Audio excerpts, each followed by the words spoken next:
ra ka sa ila, sir?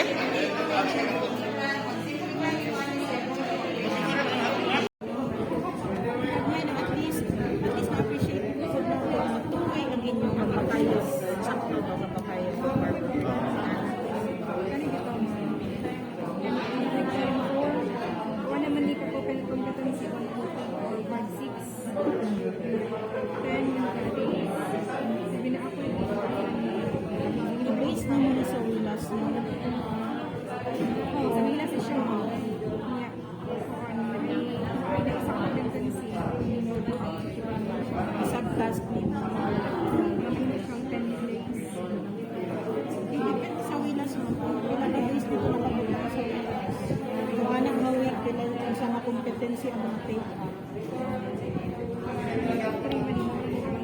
Nasa din. Mawali sa sasakyan. Yung week 3, kompetensi. 5 pieces. Yeah, para may mga pieces na yung kanina.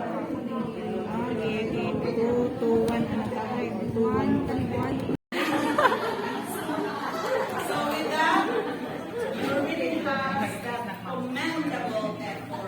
Yes. Thank you so much for being the great teachers, power teachers, mag-yudin na sa inyong BS o yun.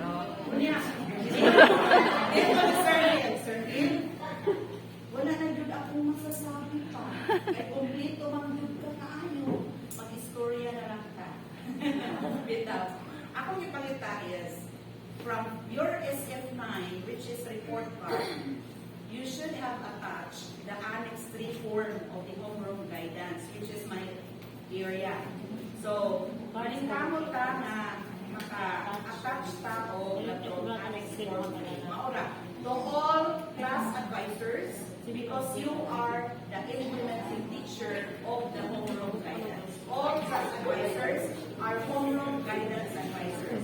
So, all the SF9, the school report card must have the Annex Form 3. Thank you so much. Isa, tignan na ng folder dito. Isay na makmat. Ang alam ko mga teachers, evaluation na. So, pagpapatuloy natin sa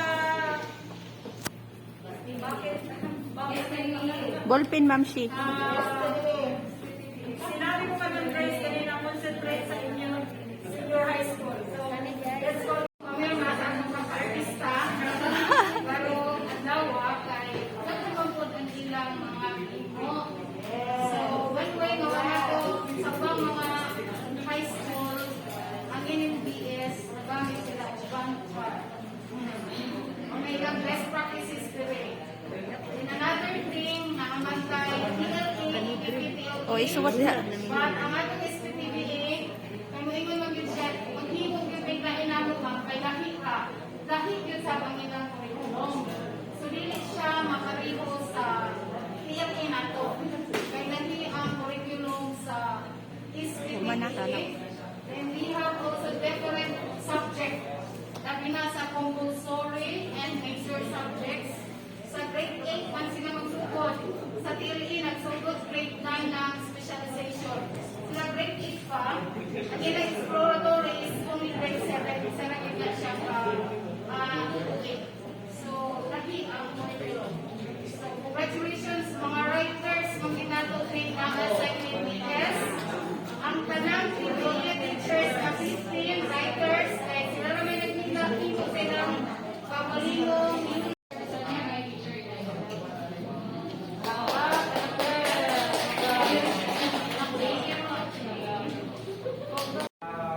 I would like to congratulate NMPS for a job well done.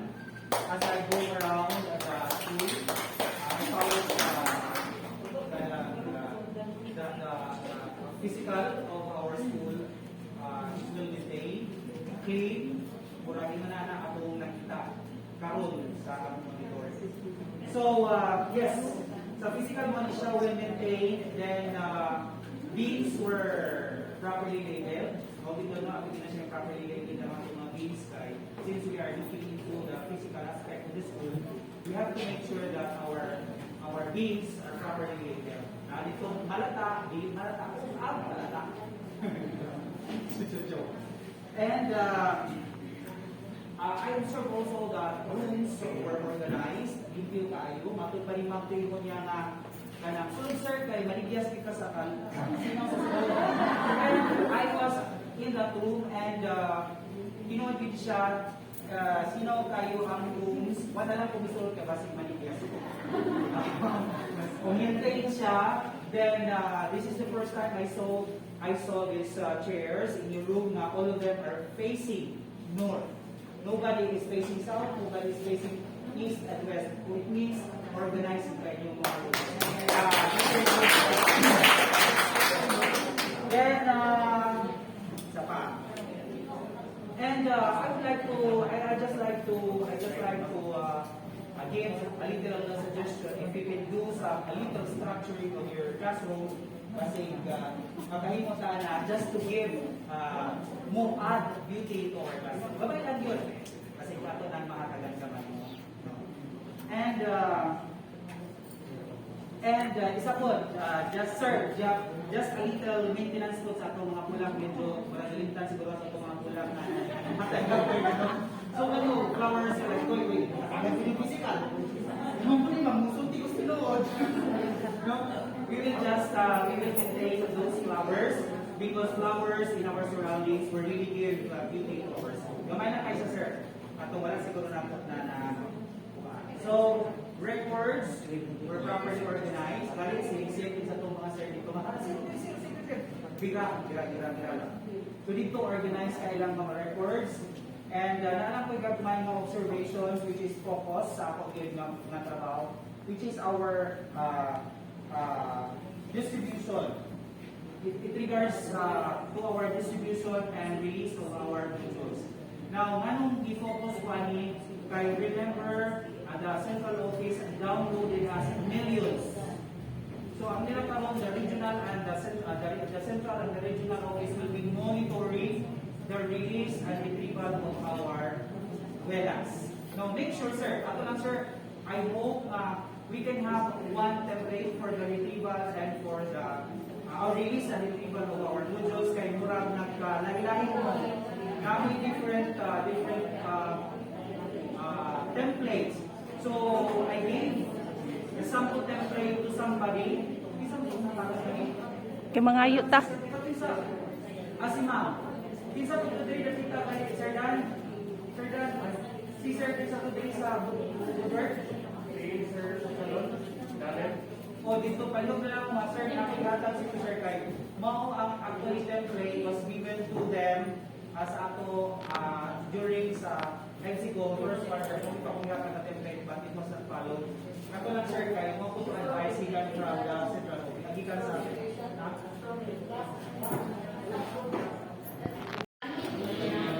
How did you feel?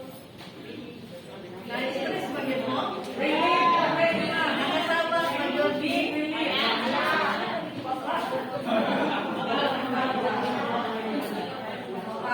I hope you understand that we are doing this because this is part of our function as education leaders.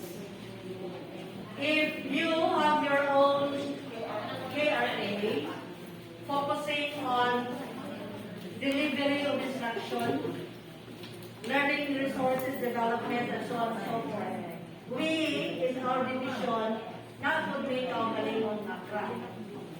If at the start you feel and you concluded, some concluded na imunaan na rin siguro ang pandemic na delivery mo rapid wala lang. Dili lang tayo monitor, okay lang. We also observe that at the start. But later on, when we heard that there's something wrong with the result of the assessment, in the CID section, we could not also sleep by knowing that there is an unfair result of assessment.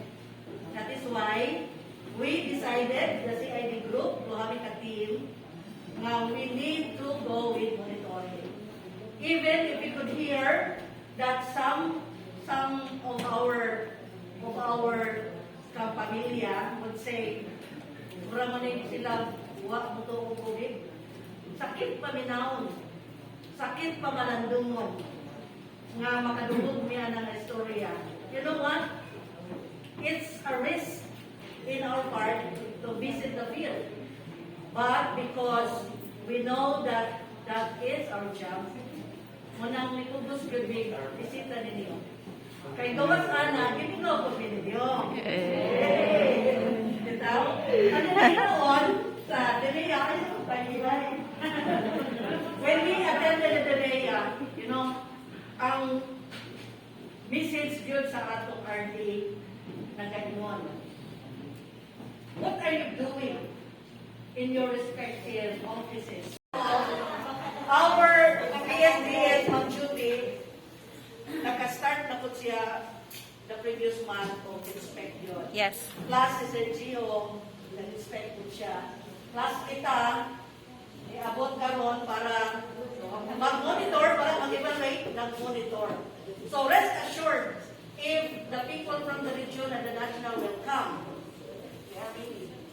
nag-daily, mag-ingon ko nung we will not tell the field. Ano sa namin mo adto?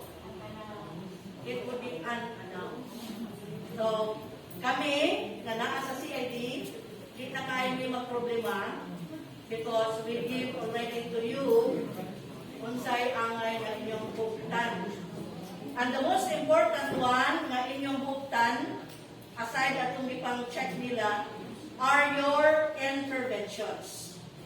If you've noticed, and if after your analysis, sa summative test, you've noticed na only 50% ang liuli o sayo. Ang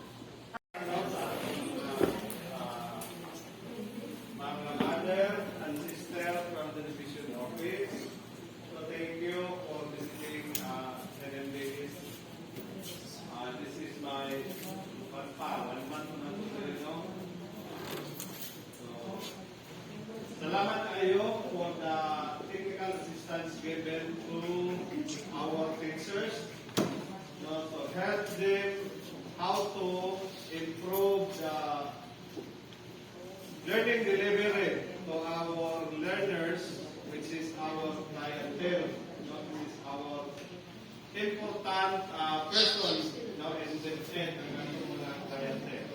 So I would like to thank also all our co-teachers, atong mga department heads, staff heads, for the technical assistance also given to the teachers during our school initiative in monitoring the documents. So thank you also to all of you, my dear teachers, for your understanding, your consideration, and support to this monitoring. I know nga, dili, katugin ni Ma'am Jane, bitaw nga, nasa itong una-una because from the traditional mga supervisor sa una, hadlock yun. Basta mo, ano na sila ang eskwelahan, aguol yun ang mga teachers. Now these days, wala na. So, na-observe na ito ng mata. Kung gingamit ka sa inyo nga, dili ta magpa-stress, trabaho lang ta, kung sa'yo nasa ato, wala na ipakita nila. No, then, salamat kayo for your support and cooperation. Sa inyong mga sleepless nights, matong sitaw na lang. Di na gawin, basta po ang inyong mga anak o asawa karon. Okay. Nakatulog naman o kayo.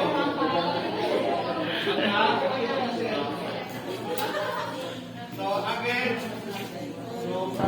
in behalf of the NNBS teachers and staff, thank you for coming to NNBS for that very important technical assistance. Thank you also to our always there to help us. praise the Lord. Okay, thank you. Do not forget to like, share, and subscribe.